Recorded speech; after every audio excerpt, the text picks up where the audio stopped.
Good morning, everyone. Here's your Mormon News Update for October 28th, 2024. First, we will go to the church news for an article that says, in conjunction with the 170th anniversary of the Church of Jesus Christ of Latter-day Saints in New Zealand, the church announced on Sunday, October 27th, that it has located the original 900-page manuscript for the Maori translation of the Book of Mormon, another testament of Jesus Christ, or as some like to call it, a testament of another Jesus Christ. Area Church History Manager Dr. Melanie Riwai Couch explained that the translation of the Book of Mormon into Reo Maori was contributed to by a number of American missionaries, male and female, as well as local Maori members of the church in the mid to late 1880s. This manuscript is the final printer's copy, she said. We have determined that it is handwritten by early missionary Sister Georgina Marriott. This manuscript provides an authentic glimpse into the dedication and faith of those who worked to make the Book of Mormon accessible to Maori speakers. This initiative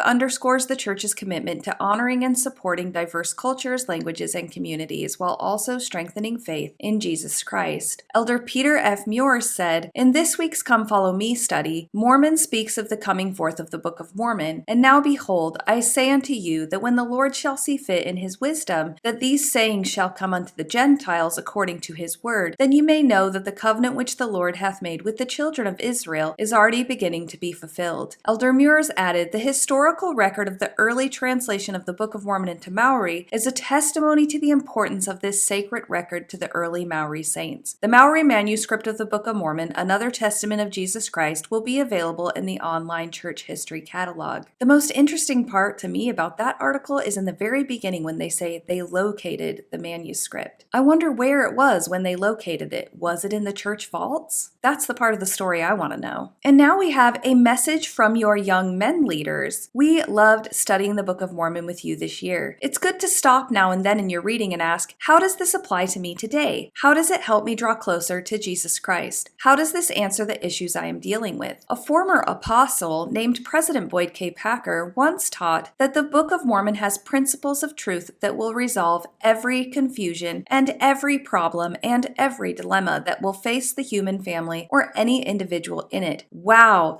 that is a powerful statement, and I know it is true. I have found answers to problems and dilemmas within the pages of the Book of Mormon. I know you can too. Brother Brad R. Wilcox, first counselor in the Young Men General Presidency. I don't know about you, but I had a lot of confusions, problems, and dilemmas that the Book of Mormon did not solve. It didn't teach me how to be a parent. It didn't teach me how to set boundaries. And it didn't teach me what to do about the abusive relationships that I was in, just to name a few. Now let's go to this fun picture I found. Someone put a notice on front of some tabloid magazines that I thought could maybe be used for church materials. It says, polite notice, customers are reminded that these newspapers are merely the opinions of a small group of billionaires desperate to influence public opinion and are not 100% factually reflecting reality. Please cross-reference anything you read. Thank you. What parts of the church do you think could use that disclaimer? And now we will go to the Deseret News, where it says, 7 years ago today, the Church of Jesus Christ of Latter-day Saints had 157 temples across the world. 2 more were dedicated before President Russell M. Nelson became the church's prophet president a few months later, in January 2018, giving the church 159 temples at that time. Now the countdown to temple number 200 will be complete in a few weeks with the dedication of the Deseret Peak, Utah Temple. The Deseret Peak, Utah Temple will not only be the church's 200th, it will be the 40th dedicated during President Nelson's administration. The church's 100th temple was dedicated in October of 2000, 170 years after its founding in Boston, Massachusetts. President Nelson has launched the church into the greatest era of temple construction in its history, and he has explained why. Here is my promise to you. Every sincere seeker of Jesus Christ will find him in the temple, he said at the church's general conference this month. You will feel his mercy. You will find answers to your most vexing questions. You will better comprehend the joy of his gospel. He has to put a qualifier in there that you must be a sincere seeker. So if you go to the temple and you don't feel those things or find answers to your questions, you must not be sincere enough. The problem isn't that the church doesn't have the answers. The problem is you. The article then says he has announced 185 new temples in fewer than 7 years. Think about that. It was just a year ago this week that the church dedicated its 185th temple, which is in Bangkok, Thailand. In all, the church now has 367 total temples announced announced, in planning, under construction, or dedicated and in operation. Why are we building temples at such an unprecedented pace? Why? Because the Lord has instructed us to do so, President Nelson said at conference. The blessings of the temple help to gather Israel on both sides of the veil. These blessings also help to prepare a people who will help prepare the world for the second coming of the Lord. It continues to be important for him to bring up the second coming so that people feel an urgency to get to the temple. Now let's see what Dr. Barbara Morgan Gardner had to say on her Instagram page. I love wearing the garment of the holy priesthood. As a woman in the Church of Jesus Christ of Latter-day Saints, I appreciate the continued care and emphasis placed on the covenant relationship we have with Jesus Christ and the symbol of taking upon ourselves his name as we wear our covenants. Today, the First Presidency authorized redesigned temple garments for members in hot and humid areas. It is important that we receive information from the best sources. I encourage you to read the articles that Church News and Deseret News have published. I wanted to highlight this because it's a great example of how the church falls into the bite model, where they're trying to control where people get their information. It can also be called milieu control. They don't want you to look at sources that talk about the temple garments in a possibly unflattering way, so better stick to the church sources. I've said this before and I'll say it again. If you were trying to buy a car, would you only look at the reviews on the car's own website? Or would you look at reviews from people who have actually owned the vehicle and not people who are paid by the company that makes the vehicle? If you're out there looking for who can bring you eternal salvation, which I feel like is a much bigger decision, probably best to look at reviews and information from all sides, not just the sources that the church itself approves of.